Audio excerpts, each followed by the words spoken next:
நம்ம இன்னைக்கு முக்கியமான ஒரு மனிதனை குறித்து ரொம்ப ஆழமாக தியானித்து இந்த மனிதனைப் போல நம்முடைய ஆவிக்குரிய வாழ்க்கையை மெருகேற்ற போகிறோம். இந்த 21 நாட்களுக்கு இந்த மனுஷனை தான் கண்ணு முன்னாடி வச்சு வாழ போகிறோம். இந்த 21 நாட்களில் இந்த மனிதனைப் போலவே வாழ ஆசைப்படுவோம். நம்முடைய குடும்பம் அப்படியே மாறும். ஆமென். அப்போஸ்தலர் நடபடிகளின் புஸ்தகம் 10ஆம் அதிகாரம் 1 முதல் 4 வசனங்களை கம்பீரமாய் வாசிக்க கேட்போம். இத்தாலியா பட்டாளம் என்னப்பட்ட பட்டாளத்திலே இத்தாலியா பட்டாளம் என்னப்பட்ட பட்டாளத்திலே 100க்கு அதிபதியாகிய கொர்நேலியு என்னும் பெயர் கொண்ட ஒரு மனுஷன் கொர்நேலியு என்னும் பெயர் கொண்ட ஒரு மனுஷன் செசாரியா பட்டணத்திலே இருந்தான். செசாரியா பட்டணத்திலே இருந்தான். அவன் தேவ பக்தி உள்ளவனும் தன் வீட்டார் அனைவரோடும் தேவனுக்கு பயந்தவனுமாயிருந்து ஜனங்களுக்கு மிகுந்த தர்மங்களை செய்து எப்பொழுதும் தேவனை நோக்கி ஜெபம் பண்ணிக் கொண்டிருந்தான். எப்பொழுதாவது தேவனை நோக்கி ஜெபம் பண்ணிக் கொண்டிருந்தான். சரியா வாசிக்கிறேனா? எப்பொழுதும் தேவனை நோக்கி ஜெபம் பண்ணி கொண்டிருந்தான். பகலில் ஏறக்குறைய 9ஆம் மணி நேரத்திலே தேவனுடைய தூதன் தன்னிடத்தில் வரவும் கொர்நேலியுவே என்று அழைக்கவும் பிரத்யட்சமாய் அப்படின்னா நேருக்கு நேரா தரிசனம் கண்டு அவனை உற்று பார்த்து பயந்து ஆண்டவரே என்ன என்றான். அப்பொழுது அவன் உன் ஜெபங்களும் உன் தர்மங்களும் தேவனுக்கு நினைப்பூட்டுதலாக அவர் சந்நிதியில் வந்து எட்டி இருக்கிறது. கர்த்தருடைய பரிசுத்த நாமம் மகிமைப்படட்டும். புதிய ஏற்பாட்டில் இயேசுவை அறியாத, ஞானஸ்நானம் எடுக்காத, பரிசுத்த ஆவியை பெறாத 100 பேருக்கு ஒரு அதிபதியாகிய ஒரு பட்டாலியன் 100க்கு அதிபதியாகிய கொர்நேலியு எனப்பட்ட ஒரு மனிதன், அவனை தேவ தூதன் பிரத்யட்சமாய் வீட்டில் போய் தரிசனமாகிறார். இது புதிய ஏற்பாட்டில் நடந்த மகிமையான ஒரு சம்பவம். புதிய ஏற்பாட்டு கிறிஸ்தவர்கள் அனுபவமாக்க வேண்டிய ஒரு சம்பவம் இது. பிரத்யட்சமாய் அவனை கண்டு ஒரு தேவ தூதன் வீட்டில் வந்து நின்னா எப்படிங்க இருக்கும்? பயந்து ஆண்டவரே என்ன என்றான். அப்பொழுது பரத்திலிருந்து அனுப்பப்பட்ட சத்தம், கொர்நேலியுவே, உன் ஜெபங்களும் உன் தர்மங்களும் தேவனுக்கு நினைப்பூட்டுதலாக அவர் சந்நிதியில் வந்து. பல முறை இந்த பகுதியை பைபிளில் நீங்கள் படிச்சிருப்பீங்க. ஆமென். ஆனால் இன்றைக்கு ஒரு புதிய காரியத்தை கற்றுக்கொள்ள போகிறோம். ஒரு புது ரகசியத்தை நாம் கற்றுக்கொள்ள போகிறோம். இந்த அப்போஸ்தலர் நடபடிகள் 10:1 வாசிக்கும் போது, இத்தாலியா பட்டாளம் எனப்பட்ட பட்டாளத்திலே, பட்டணங்கிறது வேற, பட்டாளங்கிறது வேற. 100க்கு அதிபதியாகிய கொர்நேலியு என்னும் பெயர் கொண்ட ஒரு மனுஷன் செசாரியா பட்டணத்திலே. இந்த செசாரியா பட்டணத்தில் இருந்த இராணுவத்துக்கு பெயர் தான் இத்தாலியா பட்டணம். அந்த ஒரு பகுதி இத்தாலியாங்கிற இடத்துல இருக்கிற ஒரு ஆர்மி. இந்த செசாரியா பட்டணம் கவனிக்கணும், நோட்ஸ் எடுத்துக்கணும். இது இராணுவத்தினுடைய ஒரு தலைமை இடம், ஒரு ஹெட் குவார்ட்டர். ஏரோது அந்த செசாரியா பட்டணத்தை ரொம்ப பிரமாதமாக கட்டினான், ரொம்ப மெருகேற்றி கட்டினான். அப்போஸ்தலர் பணியில் 8ஆம் அதிகாரத்தில் 40வது வசனத்தை நீங்க படிச்சீங்கன்னா, பிலிப்பு ஆசோத்திலே காணப்பட்டு அவ்விடத்திலிருந்து பிரயாணம் பண்ணி செசரியாவுக்கு வருகிற வரையில் சகல பட்டணங்களிலும் சுவிசேஷத்தை பிரசங்கித்துக் கொண்டு வந்தார். நல்ல கவனிக்கணும். பிலிப்புங்கிற தேவ மனிதனும் இந்த செசாரியா பட்டணத்துக்குள்ள நுழைஞ்சு சுவிசேஷத்தை பிரசங்கித்தான் என்று வேதாகமம் நமக்கு ரொம்ப அழகாக சொல்லுது. அல்லேலூயா.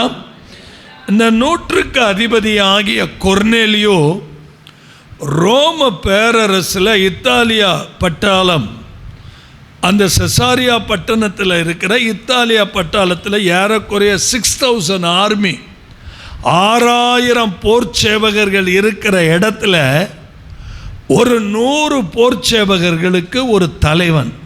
யாரு? கொர்நேலியோ. அல்லேலூயா. புறஜாதி மனிதனாக இருந்தாலும், அது என்ன புறஜாதி? இயேசுவை அறியாதவர்கள் எல்லாம் புறஜாதி தான். கிறிஸ்தவ பேரை வச்சிருக்கலாம், ஆனால் அவனுக்கு இயேசுவை பற்றி ஒன்றுமே தெரியலன்னா அவன் புறஜாதி தான். அல்லேலூயா. புறஜாதி மனிதனாக இருந்தாலும் யூத பழக்க வழக்கங்களை எல்லாம், அந்த முறைமைகளை எல்லாம் ரொம்ப அருமையாக கடைபிடித்து வந்தவன் இந்த கொர்நேலியோ. ஆனால் விருத்த சேதனம் பண்ணப்படாதவன். பிகாஸ் அவன் ஒரு ஜென்டைல்ஸ், ஒரு புறஜாதி. யூதர்களை நல்ல கவனிங்க, ஆளுகை செய்கிறவனாக இருந்தாலும் யூதர்கள் எல்லாரிடத்திலும் நல்ல சாட்சி, நற்பெயரை எடுத்தவன் இந்த கொர்நேலியோ. அல்லேலூயா. இவன் பரிசுத்த வேதத்தையோ பரிசுத்த வேதாகமத்தையோ அபிஷேகத்தை குறித்தோ ஆவியானவரை குறித்தோ ஞானஸ்தானத்தை குறித்தோ அறியாதவன். எதுவுமே அவனுக்கு தெரியாது. இன்னும் ஒரு படி கூடுதலாக சொன்னால் அவன் ரட்சிக்கப்படவே இல்லை, ஞானஸ்தானம் எடுக்கவே இல்லை. ஆமென் சொல்லுங்க. ஆவியின் அபிஷேகத்தை அவன் என்ன செய்யலை? பெறவே இல்லை. ஆனால் இந்த மனிதனுக்குள் தேவனை குறித்ததான அறிவு, தேவனை குறித்ததான ஒரு வெளிப்பாடு இருந்தது. அல்லேலூயா. அவனது இருதயம், அவனது உள்ளம் தேவனை அறிவதற்கு அவ்வளவு தாகமாக இருந்தது, ஏக்கமாக இருந்தது, எதிர்பார்ப்போடு இருந்தது. பிரியமானவர்களே, அவன் உண்மையான ஒரு தேவனை மனப்பூர்வமாய் ஆசையாய் நாடினான். உண்மையான கடவுள் இருக்கிறார், அவர் யாருன்னு பார்க்கணும், அந்த தெய்வத்தை யார் என்று அறியணும். இந்த ஆசை ஒரு பட்டாளத்தில் இருக்கிற 100க்கு அதிபதிக்கு உள்ளத்தில் இருந்தது. ஹல்லேலூயா. அவன் உத்தமனாய் இருந்தபடியினால ஏழைகளை அதிகமாய் நேசிக்கிறவனாய், தான தர்மங்களை செய்கிறவனாய் காணப்பட்டான். அப்போஸ்தலர் நடபடியில் 10ஆம் அதிகாரத்தில் 4வது வசனத்தை ஒரு முறை படிக்க கேட்போம். அவனை உற்று பார்த்து. யாரை உற்று பார்த்து? அந்த 3வது வசனத்தை பாருங்க. பகலில் ஏறக்குறைய 9ஆம் மணி நேரத்திலே. நல்ல கவனிக்கணும் இந்த செய்தியை. கொஞ்சம் கவனக்குறைவாக இருந்தாலும் நல்ல சத்தியங்கள் விட்டு போயிடும். பகலில் ஏறக்குறைய 9ஆம் மணி. இங்கே பாருங்க, 9ஆம் மணிங்கிறது வேற, 9ஆம் மணி வேலைங்கிறது வேற. இதுக்கெல்லாம் பின்னாடி ஒரு ஸ்டாட்டிஸ்டிக்ஸை நான் கொடுப்பேன், நீங்கள் டைரியில் எழுதிக்கங்க. ஏறக்குறைய 9ஆம் மணி நேரத்தில் தேவனுடைய தூதன் தன்னிடத்திலே வரவும், ஒரு பரத்திலிருந்து தேவ தூதன். எங்கே இருக்கிறாங்க தேவ தூதர்கள்? பரத்தில் இருக்கிறாங்க. நமக்கு நியமிக்கப்பட்ட தூதர்கள் பூமியில் இருக்கிறாங்க. நம்ம மாம்ச கண்களால் மட்டும் அவங்கள என்ன பண்ண முடியல, பார்க்க முடியல. அதனால தான் நீங்கள் எப்பையும் ஆவிக்குள்ளான மனிதர்களாய் வாழ வேண்டும். மாம்ச எண்ணங்களோடே தெரிஞ்சோம்னா ஆவிக்குரிய மேன்மை எதையுமே நம்ம விளங்கிக்க முடியாது. ஸோ அப்போ பகலில் ஏறக்குறைய 9ஆம் மணி நேரத்தில் வீட்டில் இந்த தேவ மனிதன், இந்த மனுஷன் இருக்கும்போது தேவனுடைய தூதன் தன்னிடத்தில் வரவும், கொர்நேலியுவே, ஒன்று நல்லா தெரிஞ்சுக்கங்க சபையில் எல்லாரும், பரலோகம் எப்பயுமே அவர் மேலே அன்பு வச்சிருக்கிறவங்கள பேரை சொல்லி கூப்பிடுறதுல நம்ம அப்பா அவ்வளவு ஆசையாக இருப்பார். சாமுவேலே சாமுவேலே அப்படிதான் கூப்பிடுவார். அவர் நம்ம மேலே அவ்வளவு அன்பு, அந்த பேரை சொல்லி கூப்பிடுறதில்ல. இன்னும் ஆண்டவர் அறியணுங்கிற ஆசையில் இருந்த ஒரு கிறிஸ்தவனா இல்லாமல் இருந்த கொர்நேலியோ, பிறக்கிற பிள்ளைக்கு கொர்நேலியோன்னு பேர் வைங்க. கொர்னேலியஸ் ஆங்கில பேர். தேவ தூதன் தம்மிடத்தில் வரவும், ஒரு தூதன் வர்றதுன்னா நீங்கள் ரொம்ப யோசிக்கலாம். ஆதி ஆகமத்தில் 15ஆம் அதிகாரத்தில் 1ஆம் வசனத்தை படிச்சிங்கன்னா, ஆபிரகாம் இந்த காரியங்கள் நடந்த பின்பு கர்த்தருடைய வார்த்தை ஆபிராமுக்கு தரிசனத்திலே உண்டாகி அவர், ஆபிராமே நீ பயப்படாதே. எப்படிங்க? ஆபிரகாமே பயப்படாத, நான் உனக்கு கேடகமும் உனக்கு மகா பெரிய பலனுமாய் இருக்கிறேன் என்றார். ஆதியாகமத்திலிருந்து வரிசையா படிச்சா தேவ தூதர்களுடைய நடமாட்டங்கள் உங்களுக்கு தெரியும். Praise the Lord. நீங்க ஆராதித்து கொண்டிருக்கும் போதே தூதர்கள் உங்கள் நடுவில் வர்றதை நீங்க பார்க்கறதுக்கு அந்த விசிபிள் ஐஸ், அந்த ஸ்பிரிச்சுவல் ஐஸ், அந்த ஆவிக்குரிய கண்கள் திறக்கப்படணும். அல்லேலூயா. உலகத்திலேயே கிடைக்காத ஒரு மேன்மை, த பிரசன்ஸ், ஆண்டவருடைய மகிமை. ஒரு மனுஷன் மட்டும் ஆண்டவருடைய பிரசன்னத்தை உணர்ந்துட்டானா தனக்குள்ள இருக்கிற மேட்டின்மை, ஆணவம், திமிரு, பண கொழுப்பு, அதிகாரம் எல்லாம் செதஞ்சிரும் அப்படியே. ஏன்னா கர்த்தருடைய பிரசன்னத்தினால மலைகள் எல்லாம் என்ன ஆயிருமா? மெழுகு போல. கர்த்தருடைய பிரசன்னத்தினால சீனாயே கரையுமா? ஆஃப்டர் ஆல் இந்த மனுஷன் ஏமாத்துறான். அல்லேலூயா. வசனம் என்ன சொல்லுது பாருங்க, அவனுடைய இருதயம் ஒவ்வொரு நிமிடமும் ஆண்டவரை அறியணும், ஆண்டவரை பார்க்கணும்னு துடிக்குது. ஏன்னா அவன் விக்கிரகங்களை எல்லாம் வெறுத்து மெய் தெய்வத்தை தேடுறான். அப்போஸ்தலர் 10:3 அந்த தூதன் வந்து நின்று கூப்பிடுறாரு. பிரத்யட்சமாய் அவன் பார்க்கிறான்.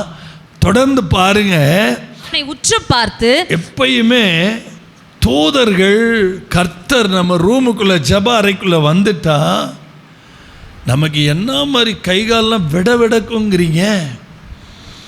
ஆமென். இன்னைக்கு போய் ஒரு 4 மணி நேரம் முட்டிக்கால் போடுங்க, வந்துடுவார் கர்த்தர். உங்கள் ரூமுக்கே வந்துடுவார். எதையோ தேடி எங்கெங்கேயோ அலைஞ்சிட்டு இருக்கிறீங்க. எவ்வளோ பெரிய தேவனை நம்ம வச்சிருக்கிறோம். உற்று பார்த்து பயந்து, ஆண்டவரே என்ன என்றான். ஆண்டவரே என்ன, அங்க என்ன பதில் வருது பாருங்க. அப்பொழுது அவன், உன் ஜெபங்களும் கொர்நேலியோ, ஃபர்ஸ்ட் ஆஃப் ஆல் உன்னுடைய பிரேயர், உன் ஜெபங்களும் உன் தர்மங்களும் தேவனுக்கு நினைப்பூட்டுதலாக அவர் சந்நிதியில் வந்து எட்டி இருக்கிறது. ஒரு ரகசியத்தை திருச்சபை விளங்கிக்கணும், நல்ல விளங்கிக்கணும்.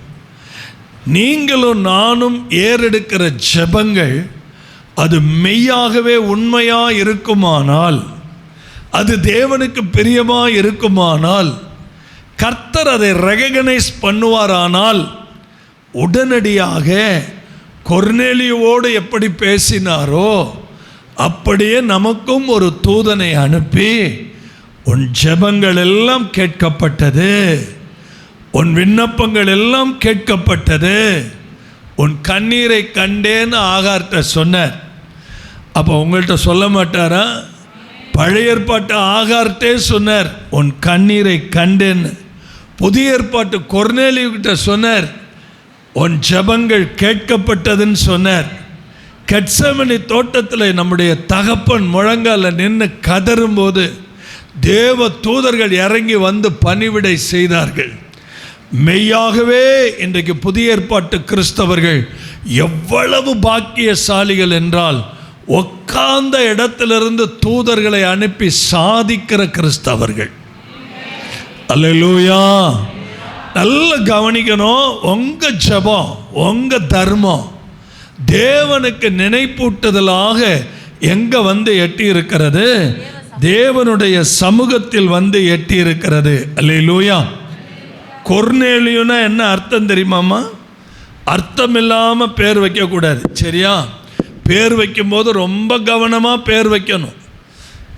நம்ம பேர் கூப்பிட்றதுக்கு சாதாரணமாக இருந்தாலும் பரவாயில்ல, ஆனால் அர்த்தமுள்ளதாக இருக்கணும். வாய்க்குள்ளே நுழையாத பேர்களெல்லாம் ஸ்டைலாக வச்சுக்கிட்டு அதனால் யாருக்கு பிரயோஜனம்? வாய்க்குள்ளே நுழையாத பேர் நானே பிரதிஷ்டை பண்ணும்போது என்னென்ன பேரையோ சொல்லியிருக்கிறேன். ஏன்னா விளங்காத பேர்களை வச்சுக்கிட்டு மாடர்னாக வைக்கணும், ஸ்டைலாக வைக்கணும். நீங்கள் மாடர்னாக வச்சு ஸ்டைலாக வச்சு எல்லாம் மாடர்னாக தான் போயிட்டுருக்குது. புரிகிற மாதிரி வைங்க, அந்த பேருக்கு பின்னாடி அர்த்தமாக இருக்கிற மாதிரி வைங்க.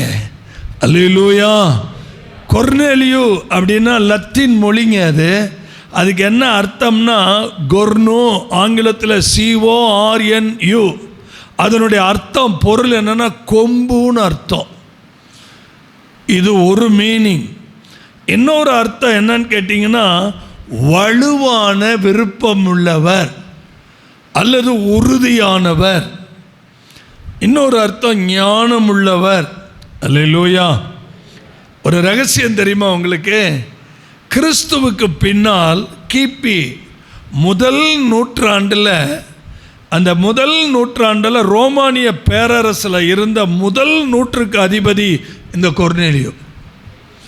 அவருடைய ஹிஸ்ட்ரியை எடுத்து படித்தோம்னா இவ்வளோ சம்பவம் இருக்குது. பிரதர், இதெல்லாம் எங்கே போய் திருடிட்டு வந்தீங்க? எங்கேயும் திருடலை.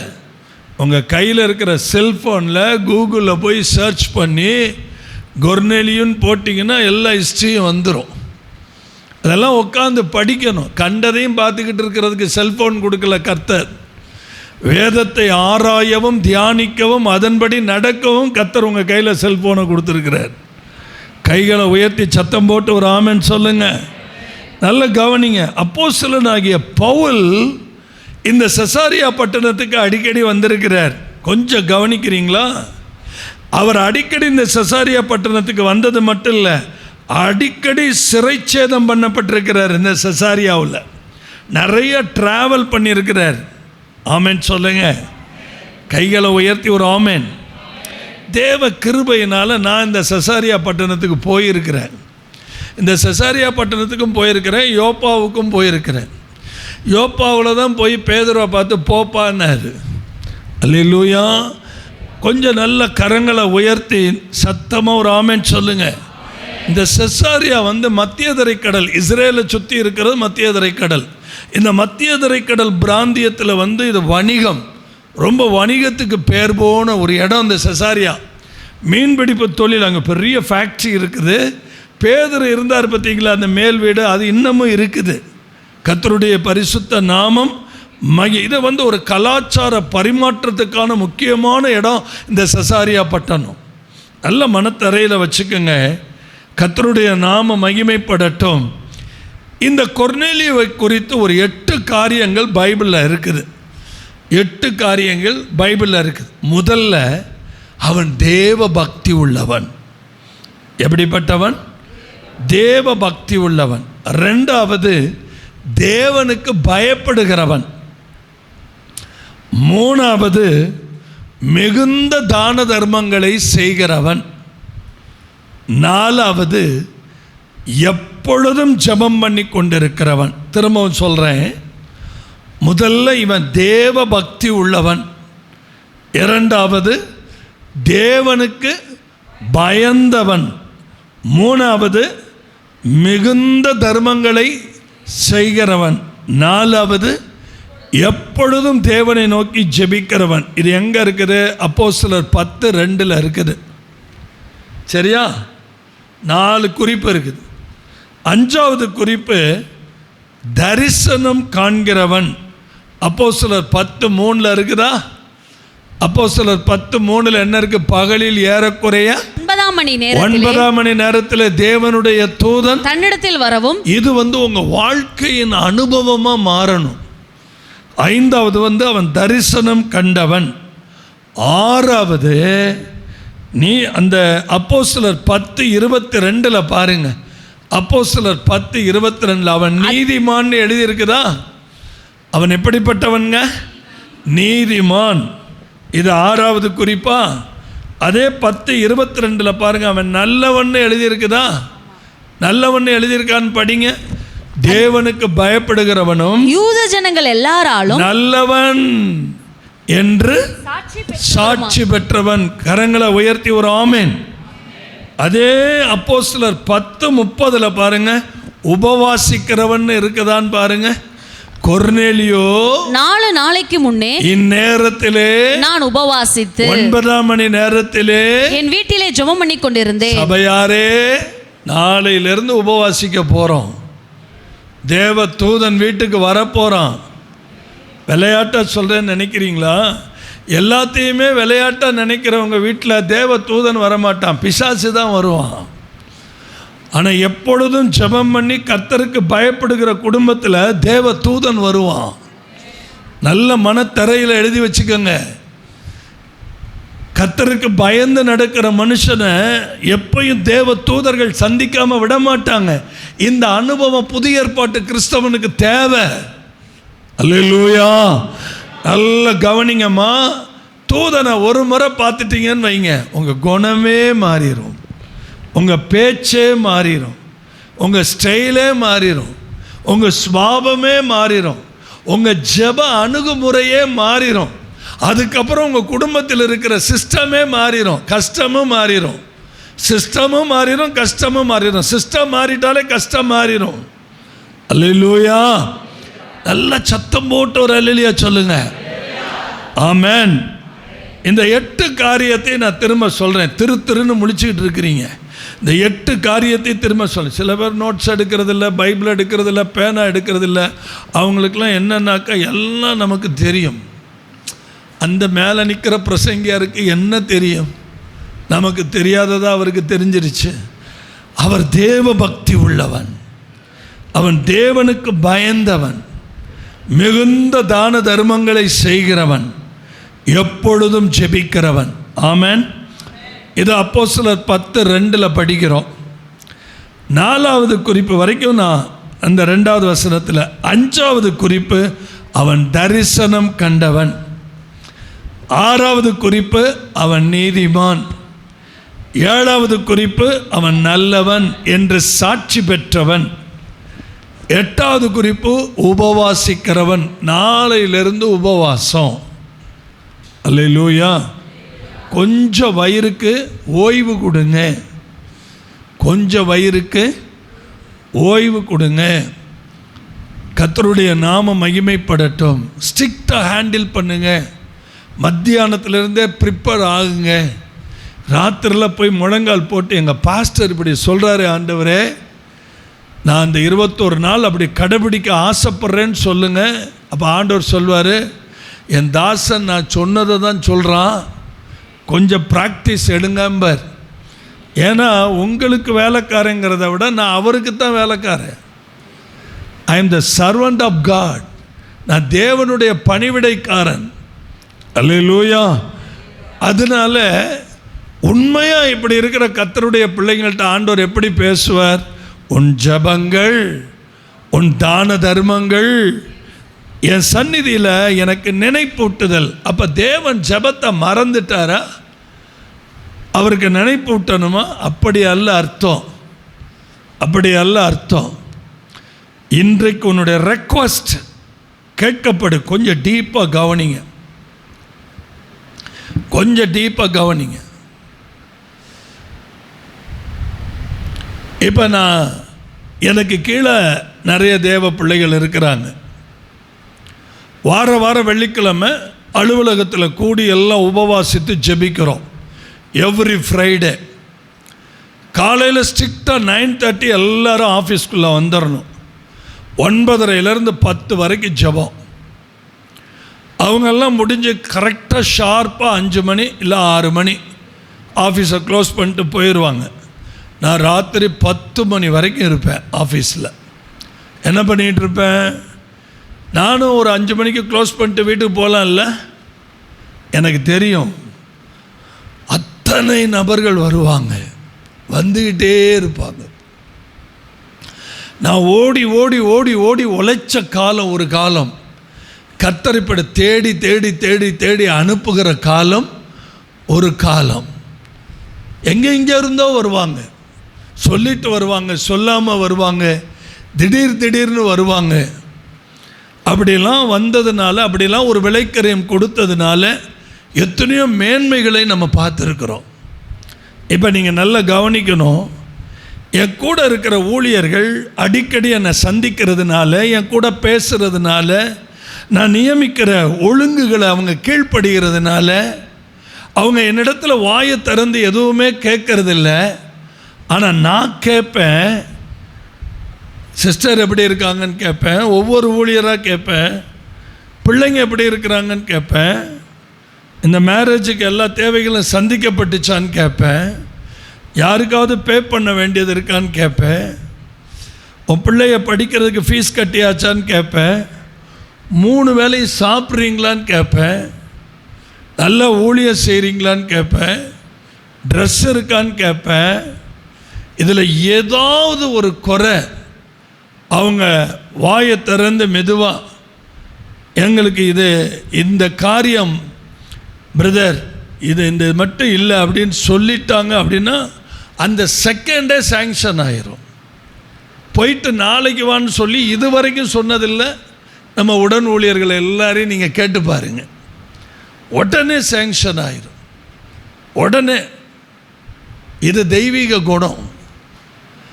அதே போல தான் எப்பயாவது ஜெபிக்கிறவங்களை ஆண்டவர் கண்டுக்கிறதே இல்லை. எப்பொழுதும் ஜெபிக்கிறவங்க அவரோட தொடர்பில் இருக்கிறாங்க, அவரோட நெருக்கத்தில் இருக்கிறாங்க. அப்போ அவங்க வாயை திறந்து இது வேணும் அது வேணும் அதை கொடுங்க இதை கொடுங்கன்னு வாயை திறந்து கேட்க வேண்டிய அவசியமே இல்லை.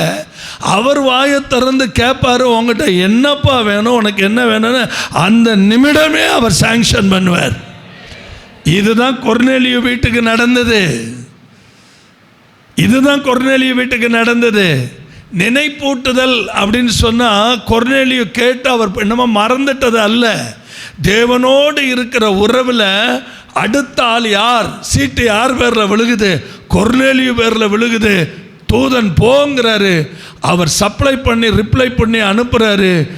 ஆண்டவருடைய நாமத்தில் இன்னைக்கு ஆராதனையில் உட்கார்ந்துருக்கிற அத்தனை தேவ பிள்ளைகளையும் முகமுகமாக பார்த்து சொல்கிறேன், எப்பொழுதும் ஜெபம் பண்ணி தேவனுக்கு பிரியமான ஒரு வாழ்க்கை வாழ்கிற தேவ பிள்ளைகளுடைய வாழ்க்கையில் தேவையானதை அந்த நிமிடமே பூர்த்தி செய்ய அவர் வல்லமையுடைய தேவனாக இருக்கிறார்.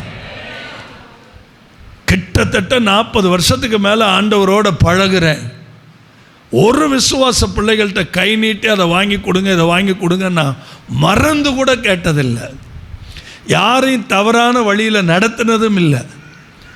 ஏன்னா நான் உங்களுக்கு வேலைக்காரன்னு நான் நினைக்கிறத விட நான் ஆண்டவருக்கு பணிவிடைக்காரன்கிற எண்ணம், கட்டாயம் உங்களுக்கு பிரசங்கம் பண்ணணுமே நினைக்கிறத விட சரியான ஆகாரம் கொடுக்கணுமேங்கிறதுக்காக நான் செலுத்துகிற கரையம்.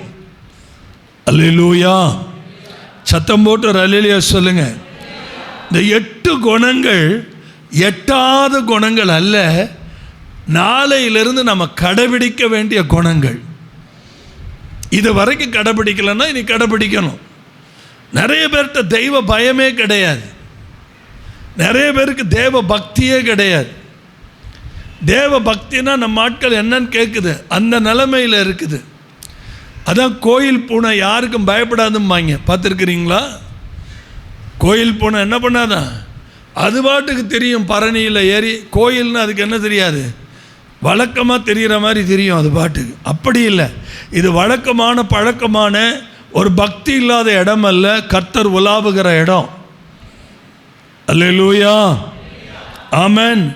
அவன்கிட்ட தேவ பக்தி இருந்துச்சு, பயஸ். அவன் தேவனுக்கு பயந்தவன், காட் ஃபியரிங்.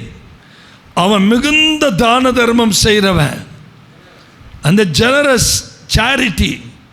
அவன் எப்பொழுதும் ஜெபிக்கிறவன். ஆமென் சொல்லுங்க.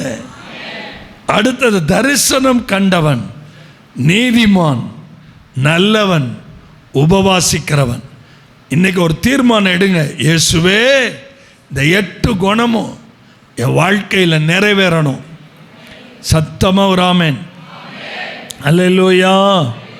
கொர்நேலியு கண்ட தேவ தரிசனம், அந்த தாகத்தோடு ஆண்டவரை பார்க்கணும், அந்த உண்மை தெய்வம் யாருன்னு தெரியணும் அப்படிங்கிற அந்த ஏக்கத்துக்கு கிடைத்த பதில், பரத்திலிருந்து வந்த பதில். அல்லேலூயா, ஆமென் சொல்லுங்க. இந்த வீட்டு வழக்கத்தின்படியே 9ஆம் மணி வேளையில் என்ன பண்ணுறாரு? அவர் ஜெபம் பண்ணி கொண்டிருக்கிறார். ஆமென் சொல்லுங்க. பைபிளில் 9ஆம் மணி வேலை அப்படின்னா அதை கரெக்டாக அண்டர்லைன் பண்ணிக்கோங்க. இன்னொன்று 3ஆம் மணி வேலைன்னு வரும். வருதா? 3ஆம் மணி வேலைன்னு வருது. நல்ல கவனிங்க, கொஞ்சம் கவனிங்களேன்.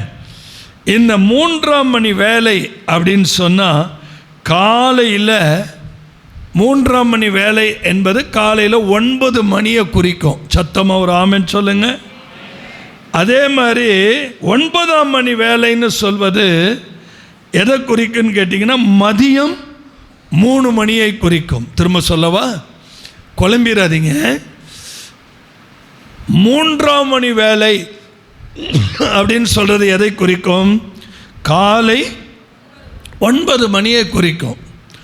9ஆம் மணி வேலை அப்படிங்கிறது எதை குறிக்கும்னா மதியம் 3 மணியை குறிக்கும். சரி, இதை உங்களுக்கு புரிகிற மாதிரி சொன்னால் மத்தேயு, மார்க்கு, லூக்கா, இந்த காஸ்பலில் எல்லாம் இயேசு கிறிஸ்து சிலுவையில் அறையப்பட்ட நேரம் என்ன நேரம்னு எழுதியிருக்கு தெரியுமா?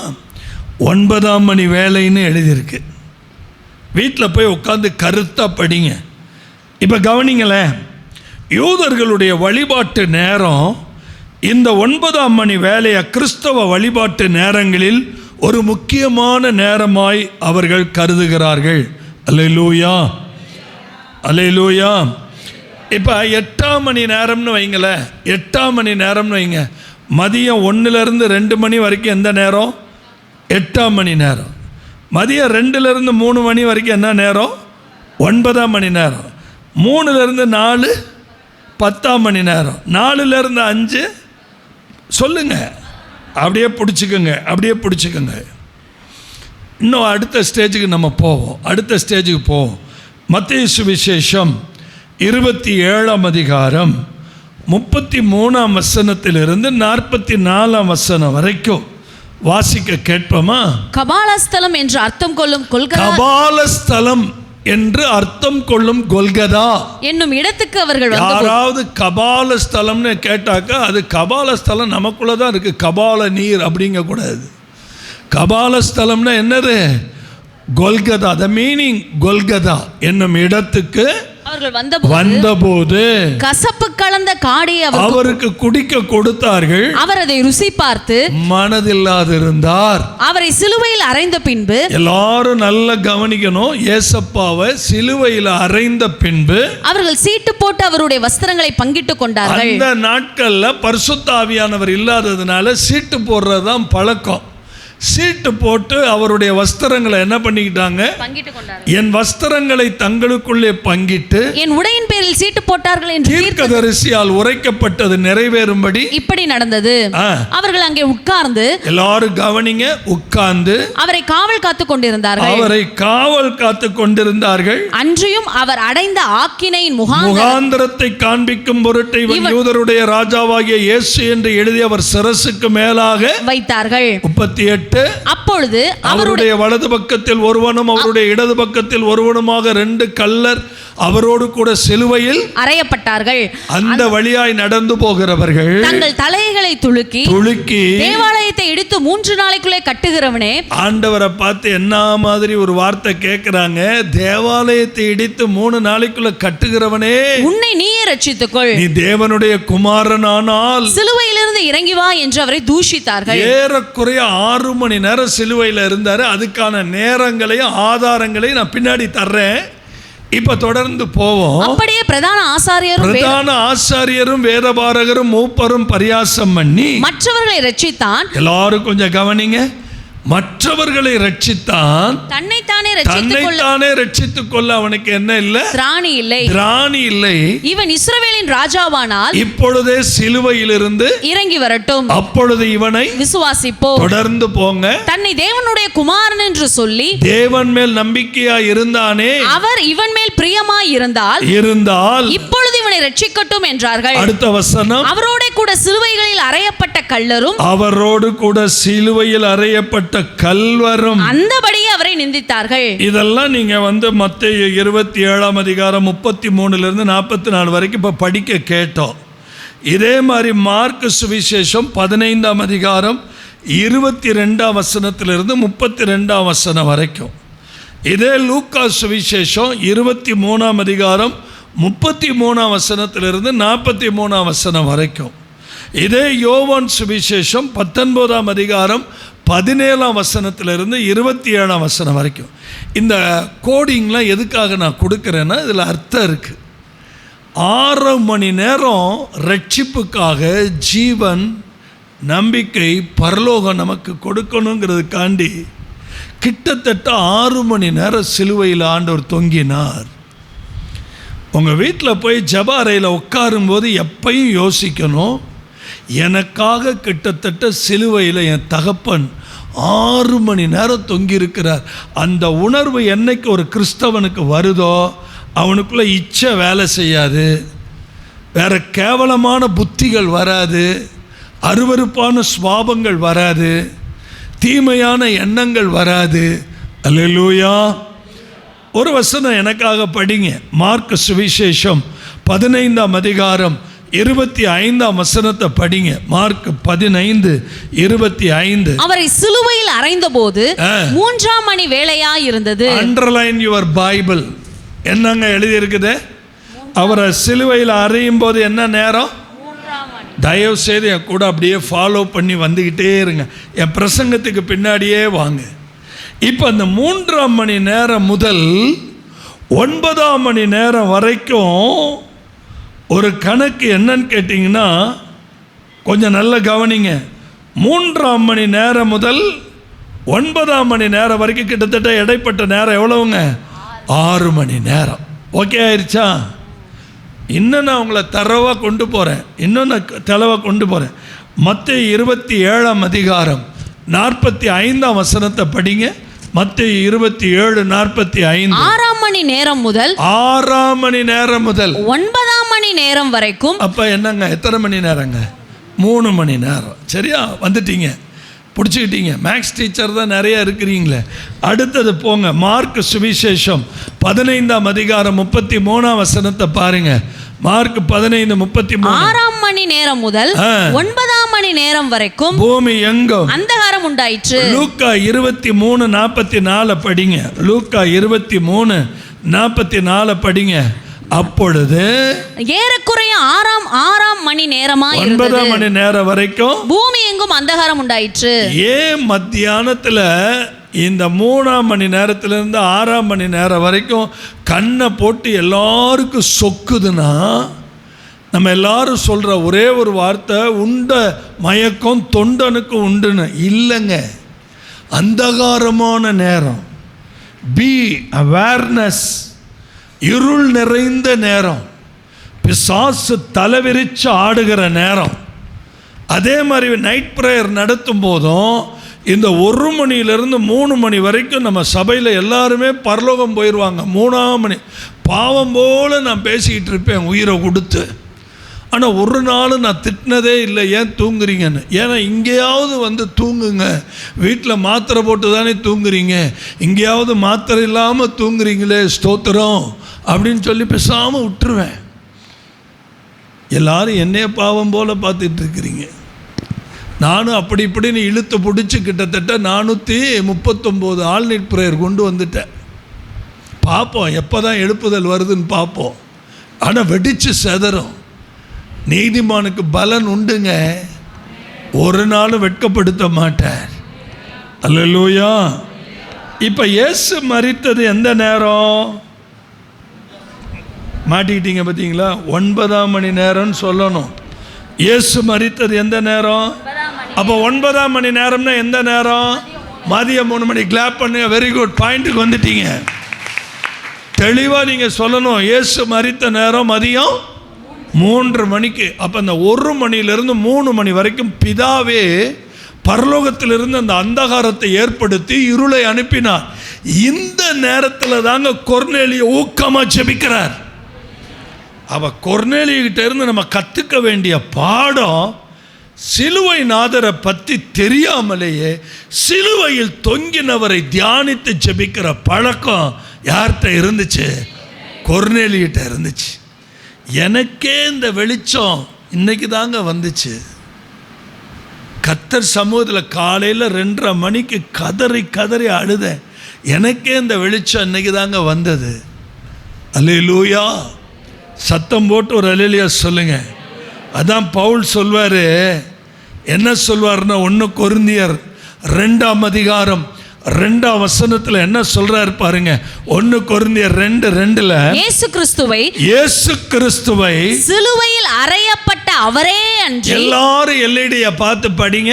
இயேசு கிறிஸ்துவை சிலுவையில் அறையப்பட்ட அவரையே அன்றி வேறு ஒன்றையும் உங்களுக்குள்ளே. எனக்கு சயின்ஸ் தெரியும், எனக்கு டெக்னாலஜி தெரியும், எனக்கு எலக்ட்ரானிக்ஸ் தெரியும். இயேசுவை தெரியுமா? என்ன ஆஃப் ஆயிருச்சு வண்டி, எனக்கு அது தெரியும், இது தெரியும். இயேசுவை தெரியுமா? பவுல் சொல்றாரு, உனக்கு எதுவுமே தெரியலனாலும் பரவாயில்ல, இயேசு கிறிஸ்துவை சிலுவையில் அறையப்பட்ட அவரையே அன்றி வேறு ஒன்றையும் உங்களுக்குள்ளே அறியாதிருக்க. அல்லேலூயா. என்ன வார்த்தைங்க. இந்த உலகத்தில் எது உங்களுக்கு தெரியுதோ தெரியலையோ, இயேசுவை சிலுவையில் அறையப்பட்ட இயேசுவை. ஆமென். இதே 1 கொரிந்தியர் 1ஆம் அதிகாரம் 17 25 வசனங்களை சத்தமா வாசிக்க கேட்போமா? ஞானஸ்தானத்தை கொடுக்கும்படி கிறிஸ்து என்னை அனுப்பவில்லை. பவுல் சொல்றாரு, என்னை அனுப்புனது ஞானஸ்தானம் கொடுக்கிறதுக்கு இல்ல, சுவிசேஷத்தை பிரசங்கிக்கத்தான் என்னை அனுப்பினார். ரொம்ப தெளிவான ஒரு தேவ மனிதர். அடுத்து அவர் என்ன சொல்றார் பாருங்க. என் ஆண்டவர் சிலுவையில் மரிச்சது வீணாய் போகக்கூடாது. சாதுரிய ஞானம் இல்லாமல் நான் பிரசங்கம் பண்ணக்கூடாது. நான் ஒரு முறை ஒரு இடத்துல நின்று பிரசங்கம் பண்ணா ஒரு திரள் கூட்டமே இயேசுவுக்கு பின்னாடி வரணும். இதுதாங்க பவுலுடைய வைராக்கியம். அல்லேலூயா. சும்மா அந்த ஏப்பச்சாப்ப பிரசங்கம்லாம் எனக்கு பிடிக்காது. அடிச்சா நெத்தி அடி, கிறிஸ்துவை உள்ளத்தில் பஞ்சு பண்ணிட்டு தான் நான் ஒரு வேலை பார்ப்பேன். இந்த வைராக்கியம் யாருக்குள்ள இருந்துச்சு? பவுலுக்குள்ள இருந்துச்சு. ஆமென் சொல்லுங்க. அல்லேலூயா. இதுதான் ஜான் சாப்டர் 19 verse 14. யோவான் 19ஆம் அதிகாரம் 14ஆம் வசனத்துல என்ன எழுதியிருக்கு பாருங்க. அந்த நாள் பஸ்காவுக்கு ஆயத்த நாளும் ஏறக்குறைய 6 மணி நேரமுமாய் இருந்தது. அப்படியே பிடிச்சுக்கிறேன் உங்களை. 6 மணி நேரமா 6ஆம் மணி வேலையா? அப்போ 6 மணிங்கிறது வேற, 6ஆம் மணி வேலைங்கிறது குழம்பிடக்கூடாது. இப்போ எக்ஸாக்ட் 6ஆம் மணி, 6 மணி இல்லை. நல்லா கவனிங்க. இவ்வசனத்தின்படி இயேசு கிறிஸ்து விசாரணைக்கு ஒப்பு கொடுக்கப்பட்ட நேரம் காலையில் 6 o'clock. யாரை ஒப்பு கொடுத்தாங்க? பக்கத்தில் கை கொடுத்து சொல்லுங்க. ஏசப்பாவை எல்லாரும் சொல்லணும். விசாரணை கைதியா ஒப்பு கொடுத்த நேரம் காலையில் 6 மணிக்கு. இதெல்லாம் ஏன் இவ்வளோ சொல்லிட்டு இருக்கேன் தெரியுமா? இந்த கொர்நேலியு சாதாரண ஆள் இல்லைங்க. ஆண்டவர் சிலுவையில் அறைந்த போது 3ஆம் மணி வேலை ஏறக்குறைய, அதாவது மத்தேயு 27:45 படிங்க. மத்தேயு 27:45 படி. 6ஆம் மணி நேரம் முதல். இப்போ கவனிங்க. இப்போ எல்லாரும் கொஞ்சம் பைபிளை கவனிங்க. 6ஆம் மணி நேரம் முதல் 9ஆம் மணி நேரம் வரைக்கும், 9ஆம் மணி நேரம் வரைக்கும் பூமி எங்கும் அந்தகாரம் உண்டாயிற்று. பூமி எங்கு என்ன வந்துருச்சுங்க? மார்க் 15:33 படிங்க. மார்க் 15:33 படிங்க. 6 மணி நேரம் முதல் 9 மணி நேரம் வரைக்கும் பூமி எங்கும் அந்தகாரம் உண்டாயிற்று. லூக்கா 23:44 படிங்க. லூக்கா 23:44 படிங்க. அப்பொழுது ஏறக்குறைய 6 மணி நேரமாய் இருந்தது. 9 மணி நேரம் வரைக்கும் பூமி எங்கும் அந்தகாரம் உண்டாயிற்று. அப்ப அந்த 6 to 9 எப்படிப்பட்ட நேரம் சொல்லுங்க. அப்ப இந்த வசனங்களின்படி எந்த நேரம்? மதியம் 12 இருந்து 3 மணி வரை. குழம்பிடவே கூடாது. உங்கள் வேலை குழம்புற மாதிரி இருந்தாலும் பரவாயில்ல, குழம்பி போய் நில்லுங்க, இன்னும் கொஞ்ச நேரத்தில் தெளிவாயிருவீங்க. கர்த்தருடைய பரிசுத்த நாமம். சில பேர் 3ஆம் வரைக்கும் போனதுனால 9ஆம் மணிங்கிறான், 6ஆம் மணிங்கிறான், 3ஆம் மணிங்கிறான், என்ன மணிங்கிறான், மணி ஆயிடுச்சு வேற, எங்களை விட்டால் பரவாயில்ல.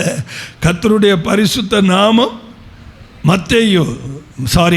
மார்க்கு 15ஆம் அதிகாரம் 34ஆம் வசனத்தை எடுத்து படிங்க. மார்க் 15:34. 9ஆம் மணி நேரத்திலே. இப்போ அதை அண்டர்லைன் பண்ணுங்க. எந்த நேரம்? 9ஆம் மணி நேரத்திலே இயேசு எலோயி எலோயி எலோயி லாமா சபக்தானி. எல்லாரும் படிங்க. Eloi Eloi.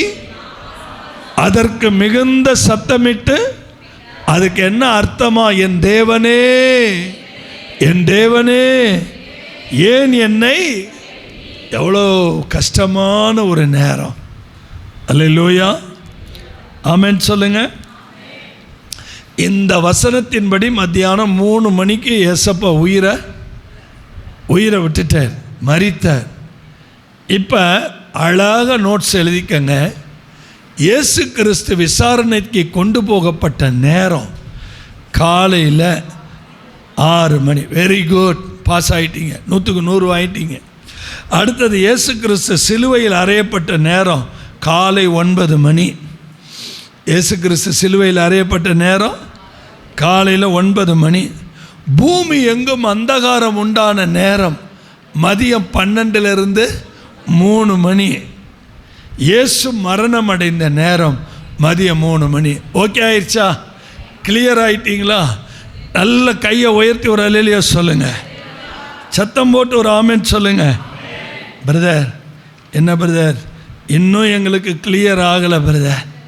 இந்த யூதர்கள் 24 மணி நேரத்தை 12 மணி நேரமாக அவங்க எப்படி கால்குலேட் பண்ணி வச்சுருக்கிறாங்கன்னா, அந்த முதலாம் மணி நேரம் ஈவினிங் 6 to 7, ஈவினிங் 6 to 7லேருந்து அவங்க ஸ்டார்ட் பண்ணுறாங்க. எப்போ?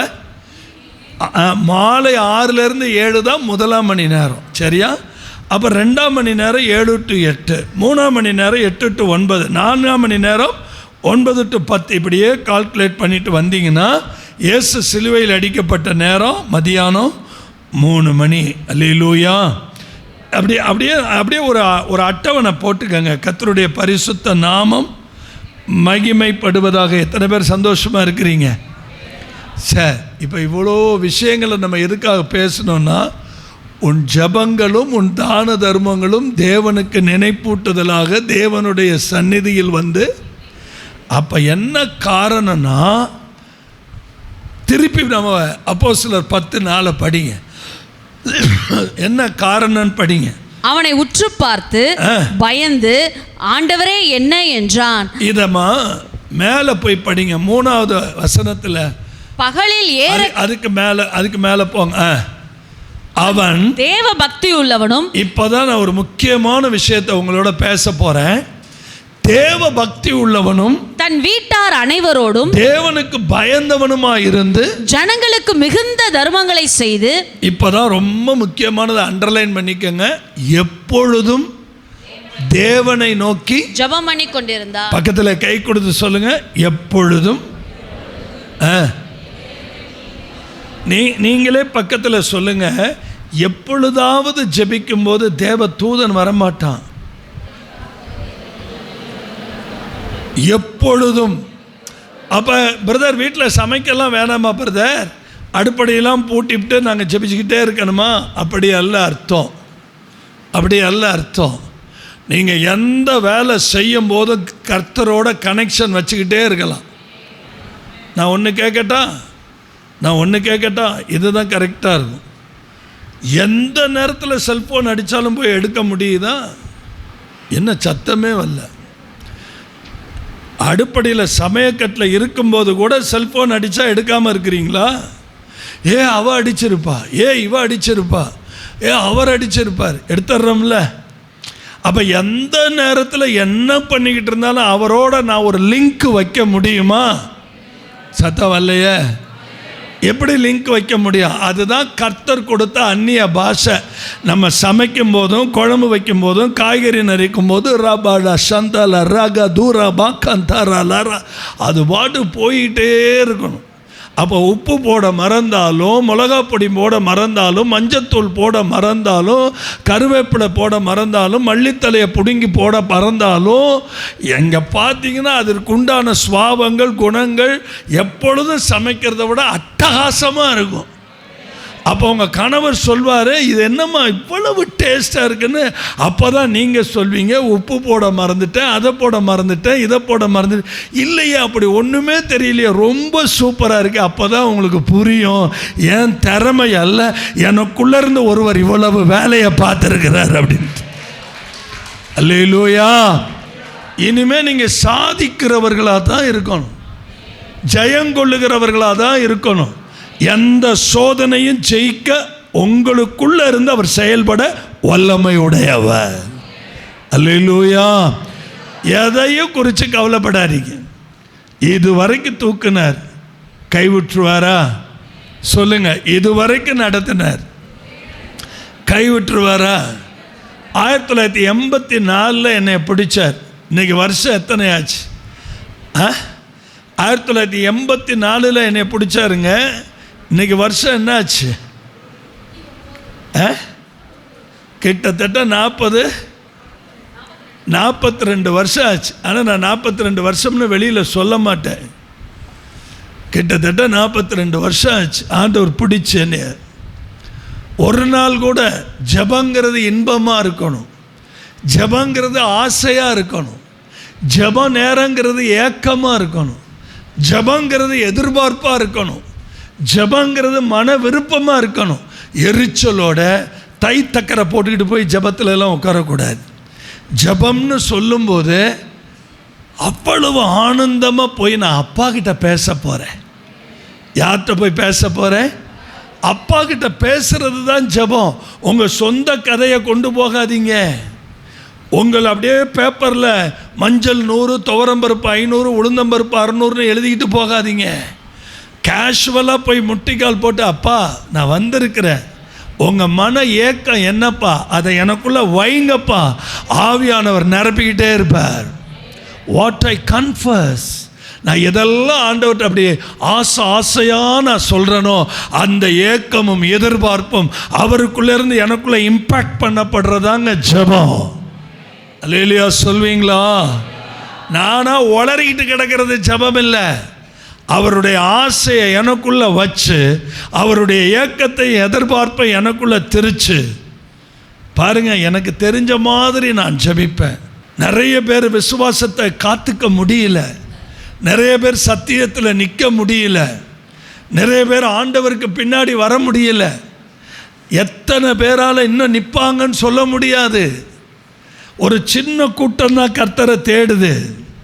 ஒரு சின்ன கூட்டம் தான் ஆண்டவர் மேலே உயிரையே வச்சிருக்குது. அந்த கூட்டம் தான் கொர்நேலியு கூட்டம். நாளையிலேருந்து நடக்க போகிற ஃபாஸ்டிங் ப்ரேயருக்கு கொர்நேலியு ஃபாஸ்டிங் ப்ரேயர் எழுதிக்கங்க. தலைப்பு கொர்நேலியு ஃபாஸ்டிங் ப்ரேயர். அந்த 21 நாட்களும் கொர்நேலியு குடும்பத்தில் இருக்கிற ரகசியங்களை பேசிக்கிட்டே இருப்பேன். நாளைக்கு சாயந்தரமும் பேசுவேன், விடாமல் பேசுவேன். நம்ம வீடு ஒரு ஆசீர்வதிக்கப்பட்ட வீடாக மாறணும். எத்தனை பேர் ஏங்குறீங்க? என் பிள்ளைங்க கர்த்தருக்கு முன்னாடி தேவ பக்தியாக இருக்கணும். உன் குடும்பம் பக்தியாக இருந்தால் கவலையே இல்லையம்மா. புருஷன் சரியில்லை, அவனை விடு, நீ சரியாக இருக்கிறியா? ஒரு விஷயம் தெரியுமா? ஒருத்தன் சரியில்லைன்னு கையை நீட்டும் போதே 4 விரல் ஒன்றை பார்த்து நீ சரியில்லைங்குது. என்னங்க பேச மாட்டேங்கிறீங்க? ஒருத்தனை திருட்டு பையன்னு இப்படி நீட்டும் போது 4 விரல் நீ திருட்டு பையங்குது. அதனால தான் ஆண்டவர் சொன்னார், உன் கண்ணில் இருக்கிற உத்தரத்தை விட்டுவிட்டு இன்னொரு கண்ணில் இருக்கிற துரும்ப போய் ஊதிக்கிட்டு இருக்கிறியன்னார். ஒழுங்காக நம்ம வேலையை நம்ம பார்த்தோம்னா நம்ம குடும்பத்தில் ஜெயம் உண்டாகும். ஆசீர்வாதம் உண்டாகும், மேன்மை உண்டாகும். கர்த்தர் உங்கள் குடும்பத்தை மேன்மைப்படுத்திக்கிட்டே போவார். நான் நிச்சயமாக சொல்கிறேங்க, இந்த 21 நாட்களில் நடக்காதது நடக்கும், கை கூடாதது கை கூடி வரும். உங்கள் பிள்ளைங்களுடைய வாழ்க்கை ஆரோக்கியமாக இருக்கும். நிறைய திருமணங்கள் பார்க்க போகிறோம், நிறைய வேலை வாய்ப்புகள் வரப்போகுது. உங்கள் பிள்ளைங்க உயர்ந்த அடைக்கலத்தில் வைக்கப்படுவாங்க. நல்ல ஸ்டேட்டஸில் கொண்டு போய் உங்கள் பிள்ளைங்களை கர்த்தர் வைப்பார். ஆனால் நீங்கள் எவ்வளவு உயர்ந்திருந்தாலும் இயேசு கிறிஸ்துவினிடத்தில் காணப்பட்ட குணங்கள் தான் இருக்கணுமே தவிர வேறு குணங்கள் வரக்கூடாது. சத்தம் போட்டு ஒரு ஆமென் சொல்லுங்க. அப்படியே எழுந்து நிற்போமா? எல்லாரும் 2 கரங்களை உயர்த்தி, அடுத்த வாரம் கர்த்தருக்கு சித்தமானால் அந்த வீட்டுக்கு பேதுரு எப்படி வந்தான், அந்த பிரசங்கத்தில் என்ன நடந்துச்சு, இதெல்லாம் வரி வரியாக நம்ம தியானிக்க போகிறோம். பக்கத்தில் கை கொடுத்து சொல்லுங்கள். ஒரு மனுஷன் ஜெபிக்கும்போது யாரை வீட்டுக்கு கூப்பிடணுங்கிறது முதற்கொண்டு என்னாச்சு? அம்மா முடிச்சுட்டேம்மா, எந்திரிங்க. இன்னும் நிறைய பேர் அப்படியே சப்பானி மாதிரி உட்காந்துருக்குறாங்கப்பா. நல்ல கதையை கெடுத்துக்கிட்டு உட்காந்துருக்கிறீங்களே. பக்கத்தில் கை கொடுங்க பார்க்கலாம். ஒரு மனுஷன் ஜெபிக்கும்போது தான் வீட்டுக்கு எந்த ஊழியரை கூப்பிடணும், அந்த ஊழியருடைய அட்ரஸ் என்ன தெளிவாக கொடுக்குற பரலோகம் இருக்கும்போது எனக்கு என்ன கவலை? ஒழுங்காக ஜெபம் பண்ணு, உன் வீட்டை ஆசீர்வதிக்க ஒரு தூதன் வருவான். சிம்பிள். எங்கேயும் உங்களை கையேந்தி பவனா விட மாட்டார். அல்லேலூயா, ஆமென் சொல்லுங்க. கடனில் போய் சிக்காதீங்க. உங்கள் செல்ஃபோனை திறந்தாலே கிரெடிட் கார்டு வாங்கிக்கோங்க மேடம் அப்படிமா. சம்பந்தமே இல்லாதவன்லாம் உங்களுக்கு ஃபோன் அடிக்கிறானா? சொல்லுங்கம்மா. எதுவுமே தெரியாத மாதிரி நிற்பாங்க. ஆனால் இயேசுவோடு சம்பந்தப்படுங்க, தூதன் வீட்டுக்கு வருவான். பக்கத்தில் கை கொடுத்து சொல்லுங்க, இயேசுவோடு ஒழுங்க ஜெபம் பண்ணா என் வீட்டுக்கு எந்த ஊழியக்காரனை கூப்பிடணுங்கிற அட்ரஸை கர்த்தரே கொடுப்பார். உடனே ஆண்டவர் தரிசனம் கொடுத்து யோப்பா பட்டணத்துக்கு உடனே ஆட்களை அனுப்பி பேதுருங்கிற ஒரு ஆளை வீட்டுக்கு கூப்பிட்டினா உன் வீட்டில் இருக்கிற அத்தனை பேரும் ரட்சிக்கப்படுவாங்கங்கிறது பரலோக டிபார்ட்மெண்ட்லேருந்து அனுப்பப்பட்ட செய்தி. இன்னைக்கு நான் ஒரு நல்ல செய்தியை உங்களுக்கு சொல்லியிருக்கிறேன். ஹெவன்லி டிபார்ட்மெண்ட் உங்கள் வீட்டை அசைக்கிறதுக்கு ரெடி ஆயிருச்சு. எத்தனை பேர் உங்கள் வீட்டை திறந்து கொடுத்து ஜெபத்தை நடத்துறதுக்கு ஆயத்தமாக இருக்கிறீங்க? அதை கர்த்தர் எதிர்பார்க்கிறார். ஒருவேளை நீங்கள் சர்ச்சுக்கு வர முடியாமல் இருக்கலாம். காலையில் 11 மணிலேருந்து 1 மணி வரைக்கும் இவ்வளோ தூரம் என்னால் வர முடியாது. ஓகே, ஆனால் உங்கள் வீட்டை ஜெப அறையை திறந்து அதே 11லேருந்து 1 மணி வரைக்கும் ஜெபிக்க உட்காருங்க. நான் வாட்ஸ்அப்பில் இயேசுவின் பர்வதம் இதில் ஜெப குறிப்பை அனுப்பி விட்றேன். இன்னொரு காரியம், அன்னன்னைக்கு நான் கொடுக்குற செய்தியை மதியானம் யூடியூப்பில் போட்டு விட்றேன். என்ன ஜெபா? ரெடி ஆகிட்டோம் நாங்கள். எங்களுக்கு தேவை ஒரே நேரத்தில் முழு சபையும் கொர்நேலியு குடும்பமாக மாறணும். பக்கத்தில் கை கொடுத்து சொல்லுங்க, என் வீடு உங்கள் வீடு யார் வீடாக மாறணும்? என்னங்க நீங்களும் யார் வீடாக மாறணுங்கிறீங்க? யார் வீடாக மாறணும்? கொர்நேலியு. உங்கள் வீட்டுக்கு யார் வரணும்? தேவ தூதன் வரணும். சிரிச்ச முகமாக சொல்லுங்க, என் வீட்டுக்கு யார் வரணும்? தூதன் வந்த உடனே பிச்சைக்காரன் மாதிரி எனக்கு அது வேணும் இது வேணும்னு வாயை திறந்து உளராம, அவன் தூதன் வந்த உடனே முழங்கால் போட்டு பரலோக செய்தி என்னன்னு கேளுங்க, அழகா ஒரு பிட்டு பேப்பரை கொடுத்துட்டு போயிடுவான். நான் எழுதின கிருபை கிருபை கிருபை தேவா. தம்பி, அந்த செகண்ட் வால்யூம் பாட்டை போட முடியுமா? நான் ஏன் அதை மன்னிச்சிருங்க, ஒரு 2 நிமிஷம் எடுத்துக்கிறேன். என் ரூமில் அத்தனை தூதர்கள், என் வலது கால் உடஞ்சி அப்படியே படுத்து கிடக்கிறேன். அவ்வளவு தூதர்கள் வரும்போது இந்த பாட்டு பரத்திலிருந்து வருது. அப்படியே நான் பாடுறேன். பின்னாடி உட்காந்து இந்த பிள்ளைங்க எழுதிட்டானுங்க, அப்படியே எழுதிட்டானுங்க. அப்படியே அந்த ரூம் முழுக்க ஒரு ஹெவன். ஆண்டவருக்கு மகிமையாக சொல்கிறேன், இந்த இடத்துல நான் சொல்கிறத பரலோகம் பார்க்குது. பல முறை தூதர்கள் என் அறைக்கு வந்திருக்கிறாங்க. நான் இவ்வளவு வெறித்தனமாகவும் கடினமாகவும் சில நேரங்களில் வைராக்கியமாகவும் பேசுறதுக்கு ஒரே ஒரு காரணம், பிரத்யட்சமாய் தூதனை தரிசிக்கிறது தான். ஹல்லேலூயா. ஒன்றும் கவலைப்படாதீங்க, ஸ்டார்ட் ஆயிருச்சு. கர்த்தர் நீங்கள் தூதர்களை தரிசிக்கிற கண்களை உங்களுக்கு திறந்து விடுற. கொஞ்சம் நல்ல சவுண்டு வைமா. இந்த பாட்டை நீங்கள் அப்படியே கைகளை உயர்த்தி அந்த பிரசன்னத்தோட இது உங்க வாழ்க்கையில நிறைவேறும். 2 கரங்களை உயர்த்தி ஆவியானவரே, 2 கரங்களை உயர்த்தி அப்படியே செபிக்க ஆரம்பிங்க.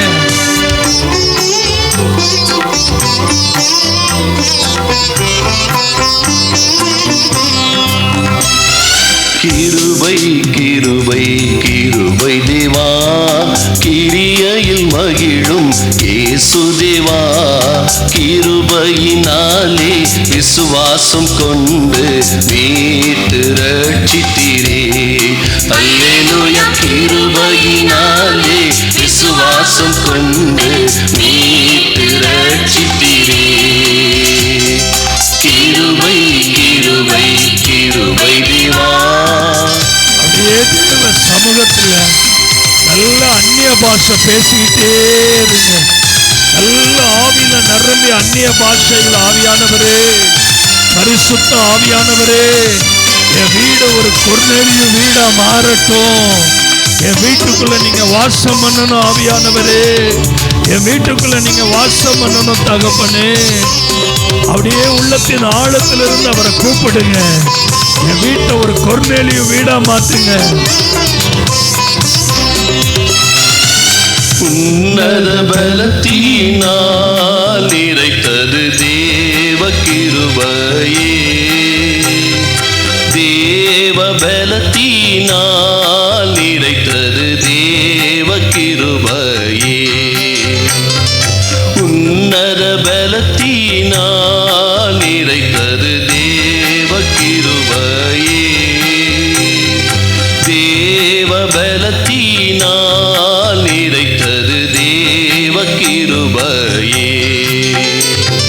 கிருபை கிருபை கிருபை தேவா, கிரியையில் மகிழும் இயேசு தேவா, கிருபையினாலே விசுவாசம் கொண்டு மீட்டு ரட்சித்தீரே. அல்லேலூயா. கிருபையினாலே விசுவாசம் கொண்டு மீட்டு ரட்சித்தீரே. அல்லேலூயா. வலது கரத்தை உயர்த்தி ஆவியானவரே, எங்க பாஸ்டருக்கு இந்த பாடலை பரலோகத்திலிருந்து தூதர்கள் கொண்டு வந்தது உண்மையானால் என் வாழ்க்கையில் தூதர்களுடைய நடமாட்டத்தை நான் பார்க்கணும். என் வீட்டுக்குள்ள தேவ தூதர்கள் நடமாடணும். வசனத்தை படிக்கும்போது தேவ தூதர்கள் நடமாடணும். கர்த்தருடைய வார்த்தைகளை கேட்கும்போது தேவ தூதர்கள் நடமாடணும். நான் ஜெபிக்கும் போது தேவ தூதர்கள் நடமாடணும். என் வாழ்க்கையினுடைய அத்தனை பிரச்சனைகளுக்கு ஒரு முடிவு பரலோகம் இறங்கி வரணும். நல்ல ஆவியில நிரம்பி ஜெபிக்க ஆரம்பிங்க. நல்ல அந்நிய பாஷையில நிரம்பி ஜெபிக்க ஆரம்பிங்க. ஆவியானவரே, நீர் ஒருபோதும் எங்களை வெட்கப்படுத்த மாட்டீரப்பா. எங்களுக்குள்ள ஒரு ஜெப ஆவி, எங்களுக்குள்ள ஒரு விண்ணப்பத்தின் ஆவி, எங்களுக்குள்ள ஒரு கண்ணீரின் ஆவி, எங்களுக்குள்ள ஒரு மனதுருக்கத்தின் ஆவி, எங்களுக்குள்ள ஒரு அன்பின் ஆவி, எங்களுக்குள்ள ஒரு தேவ பிரசன்னம் இறங்கட்டும் இறங்கட்டும் இறங்கட்டும் இறங்கட்டும் இறங்கட்டும் இறங்கட்டும். பரலோக திறக்கப்படட்டும். தேவ தூதர்கள் இறங்கி வரட்டும். Lord, renew our life, Lord. Lord, renew, renew, renew, renew. ஆண்டவரே, நீர் எங்களை புதுப்பிப்பீராக. வானம் திறக்கப்படுவதாக, தேவ மகிமை இறங்கி வருவதாக, பரலோகம் இறங்கி வருவதாக, பரிசுத்த தூதர்கள் இறங்கி வருவார்களாக, வல்லமை இறங்கி வருவதாக, கர்த்தருடைய புயம் இறங்கி வருவதாக. நன்றி பரிசுத்த ஆவியானவரே. கட்டுகள் உடைவதற்காய் நன்றி, நுகங்கள் முறிக்கப்படுவதற்காய் நன்றி, தடைகள் உடைவதற்காய் நன்றி, அற்புதங்கள் நடப்பதற்காய் நன்றி, அடையாளங்கள் நடப்பதற்காய் நன்றி, எங்களை உபவாசிக்க வைப்பதற்காய் நன்றி, எங்களை ஆயத்தப்படுத்துவதற்காய் நன்றி.